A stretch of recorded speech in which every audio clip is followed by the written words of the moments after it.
Hello students, last క్లాస్లో మనము surface tension, capillarity ఇవి చెప్పుకున్నాం నాన్న.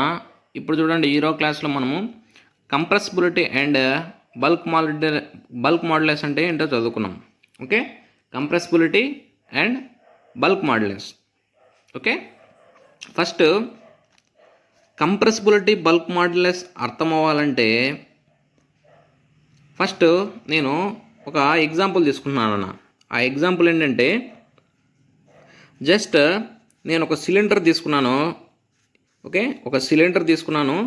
ఈ సిలిండర్లో గ్యాస్ అనేది ఫిల్ చేసేసినాను. ఓకే, గ్యాస్ అనేది ఫిల్ చేసేసినాను.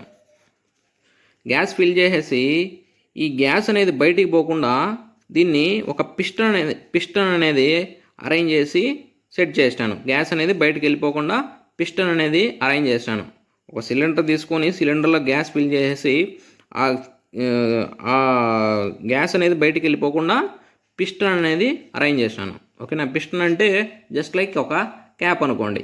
ఓకేనా, ఇప్పుడు చూడండి అన్న, ఈ పిస్టన్ అనేది ఈ గ్యాస్ పైన పిస్టన్ అనేది నేను ఫార్వర్డ్ డైరెక్షన్లో మూవ్ చేసినాను అనుకో, అంటే పిస్టన్ అనేది ముందుకు ప్రెస్ చేశాను అనుకో, ఏమవుతుంది, ఈ గ్యాస్ అనేది దాని వాల్యూమ్ అనేది తగ్గించుకుంటుంది. అంటే ఇక్కడి నుంచి ఇక్కడ ఉన్న గ్యాస్ అనేది నేను పిస్టన్ అనేది ప్రెజర్ అనేది ఇచ్చినా అనుకో, ఆ పిస్టన్ అనేది ముందుకు మూవ్ చేసినా అనుకో, ఏమవుతుంది, ఆ గ్యాస్ అనేది ఇక్కడి నుంచి ఇక్కడికి వచ్చేస్తుంది. ఎందుకు వస్తుంది, యాక్చువల్గా మనం ఆల్రెడీ చెప్పినాం, గ్యాస్ అనే దానికి ఎటువంటి షేప్ అనేది లేదు. ఓకేనా, షేప్ అనేది లేదు. మనము ఎందుకంటే గ్యాసెస్లో మాలిక్యూల్స్ అనేవి ఫ్రీగా మూవ్ అవుతాయి. ఓకేనా, ఇంత గ్యాస్ని ఓకేనా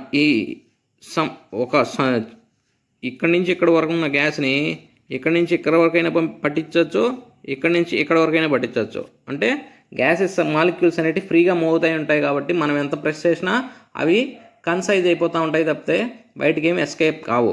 ఓకేనా, చూడండి, నేను ఫస్ట్ పి అనే ప్రెజర్ ఇస్తున్నా.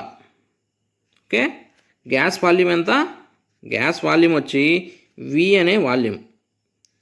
అనే వాల్యూము గ్యాస్ అనేది ఉంది. దీని మీద పి అనే ప్రెజర్ ఇచ్చిన. ఓకేనా, అప్పుడు వాల్యూమ్ ఎంత ఉంది, వి అనే వాల్యూమ్ ఉంది.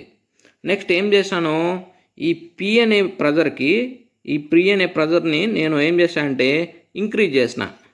అంటే ఈ ప్రెజర్ అనేది నేను ఇంక్రీజ్ చేశాను. అప్పుడు నా పిస్టన్ అనేది ఈ పొజిషన్ నుంచి ఈ పొజిషన్కి వచ్చింది. ఓకేనా, పితో పాటు ప్లస్ సమ్ ఎక్స్ట్రా ప్రెజర్ అనేది ఇచ్చినాను. పి ప్లస్ డిపి అనే ప్రెజర్ ఇచ్చినాను. అప్పుడు ఏమైంది, నా వాల్యూమ్ అనేది ఇక్కడి నుంచి ఇక్కడికున్న వాల్యూము ఏమైందంటే ఇక్కడి నుంచి ఇక్కడికి అయిపోయింది. అంటే డివి అనే వాల్యూమ్ అనేది తగ్గిపోయింది. ఓకేనా, ఇక్కడ వరకు క్లియర్ అన్నా. ఒక సిలిండర్లో వి అనే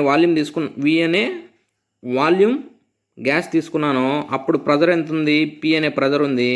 నేనేం చేశాను, ఈ పి అనే ప్రెజర్ని సమ్ ఎక్స్ట్రా ప్రెజర్ యాడ్ చేశాను, డిపి అనే ప్రెజర్ యాడ్ చేశాను. అప్పుడు ఏమైందంటే ఈ వాల్యూమ్ అనేది గ్యాస్ వాల్యూమ్ అనేది డివి అనే అమౌంట్ ఆఫ్ వాల్యూమ్ తగ్గిపోయింది. ఇక్కడ వరకు ఓకేనా, జస్ట్ ఈ కాన్సెప్ట్ గుర్తుపెట్టుకోండి. ఇప్పుడు చూడండి, compressibility is the reciprocal of bulk modulus of elasticity. Okay, ఈ బల్క్ మాడ్యులస్ ఆఫ్ ఎలాస్టిసిటీని కేతో డినోట్ చేస్తారు. ఓకే, కేతో డినోట్ చేస్తారు నాన్న. కంప్రెసిబిలిటీ అనేది ఏంటంటే బల్క్ మాడ్యులస్కు రెసిప్రోకల్ అంటే ఇప్పుడు 5 ఉందనుకో 1/5 అవుతుంది, 6 ఉంటే 1/6 అవుతుంది. ఓకేనా, 1/6 ఉంటే 6 అవుతుంది. అదనమాట రెసిప్రోకల్ అంటే, దానికి రివర్స్ అనమాట. అంటే మనం ముందేం చేయాలి, అసలు బల్క్ మాడ్యులస్ ఆఫ్ ఎలాస్టిసిటీ అంటే ఏందనేది చదువుకోవాలి. ఓకేనా, బల్క్ మాడ్యులస్ ఆఫ్ ఎలాస్టిసిటీ అంటే ఏంటంటే, bulk modulus of elasticity which is defined as ratio of compressive stress to volumetric strain. Compressive stress to volumetric strain.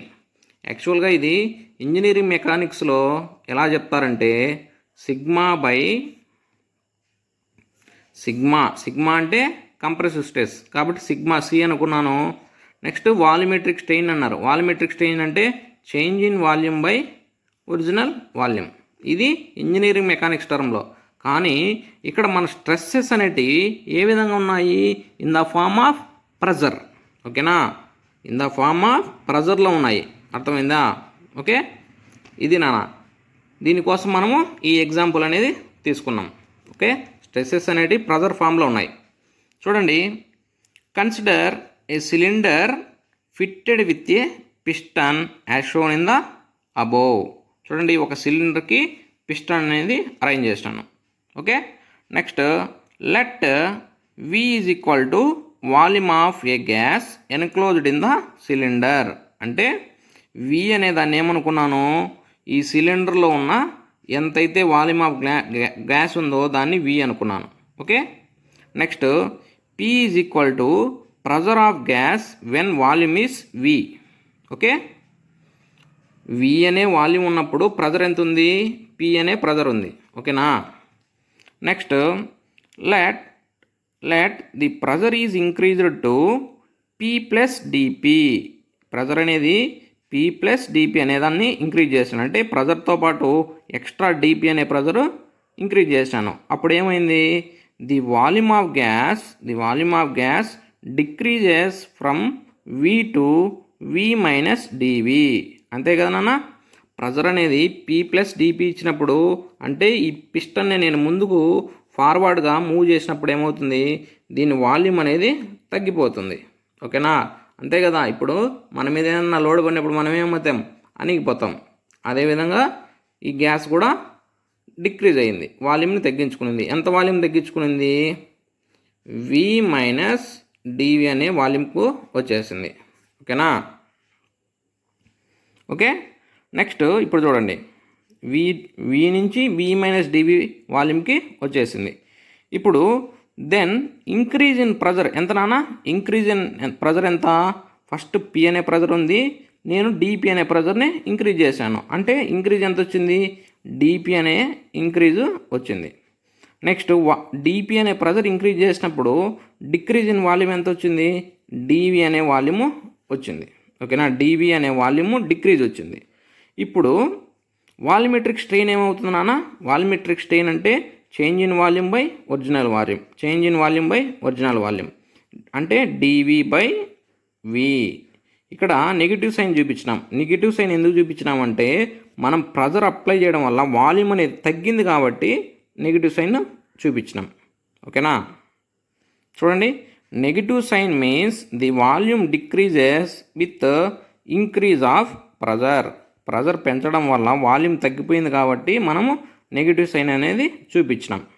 Okay, ఇప్పుడు బల్క్ మాడ్యులస్ అంటే ఏంటంటే మనం ఆల్రెడీ చెప్పుకున్నాం. చూడండి, the ratio of compressive stress to volumetric strain. Compressive stress to volumetric strain. మన stresses అనేవి in the form of ఏం చెప్పినాము? ప్రెజర్ అని చెప్పినాం. ఓకేనా, ప్రెజర్ అంటే ఏంటన్నా? ఎంత ఏరియా పైన ఎంత ఫోర్స్ అనేది యాక్ట్ అవుతుంది, దాన్నే ప్రెజర్ అన్నాం. ప్రెజర్ ఫార్ములా అయింది P is equal to force by area. ఓకేనా, స్ట్రెస్ అన్న అంతే కదా? Stress is equal to also force by area. Pressure అనేది ఎక్స్టర్నల్గా ఇస్తారు, స్ట్రెస్ అనేది ఇంటర్నల్గా ఉంటుంది. ఓకేనా, ఇది మేజర్ డిఫరెన్స్ ప్రెజర్కు స్ట్రెస్కు. ఇక్కడ చూడండి, అప్పుడు ఏమవుతుంది? బల్క్ మాడ్యులస్ ఫార్ములా ఏముంది? K is equal to increase of pressure divided by volumetric strain. Increase in pressure ఎంత నాన్న? ఇంక్రీజ్ ఇన్ ప్రెజర్ ఎంత? DP by volumetric strain DV by V. Okay, DV by V. డినామినేటర్లో ఎప్పుడు negative values ఉండవు. ఓకేనా, negative values ఉండవు కాబట్టి ఈ negative వాల్యూని పైకి పంపిస్తాము. ఈ V అనేది న్యూమరేటర్లోకి వెళ్ళిపోతుంది. అప్పుడు K అంటే ఏమవుతుంది? K bulk modulus is equal to minus DP by DV into V. ఈ V యాక్చువల్గా ఇక్కడ ఉంది, ఇది మనం రివర్స్ చేసినాం. అంటే ఈ Vని న్యూమరేటర్లోకి పంపిస్తే అది మల్టిప్లికేషన్లోకి వస్తుంది. ఓకేనా, దీన్ని బల్క్ మాడ్యులస్ అంటాం. ఓకేనా, బల్క్ మాడ్యులస్ అంటే ఇది నాన్న formula. Okay, this is called bulk modulus. ఇప్పుడు కంప్రెసిబిలిటీ ఏమవుతుంది? మనం ఆల్రెడీ చెప్పుకున్నాం. Compressibility is the reciprocal of bulk modulus of elasticity K. K అనే వాల్యూకు అది కంప్రెసిబిలిటీ అనేది రెసిప్రోకల్. మనకు కే అంటే ఈ వాల్యూ కాబట్టి కంప్రెసిబిలిటీ ఏమవుతుంది 1/k అవుతుంది. Okay, reciprocal of bulk modulus. అర్థమైంది నాన్న? This is called compressibility and bulk modulus. Okay, ఏదన్నా డౌట్ ఉంటే కామెంట్ చేయండి నాన్న. Okay, please subscribe to my channel. Thank you.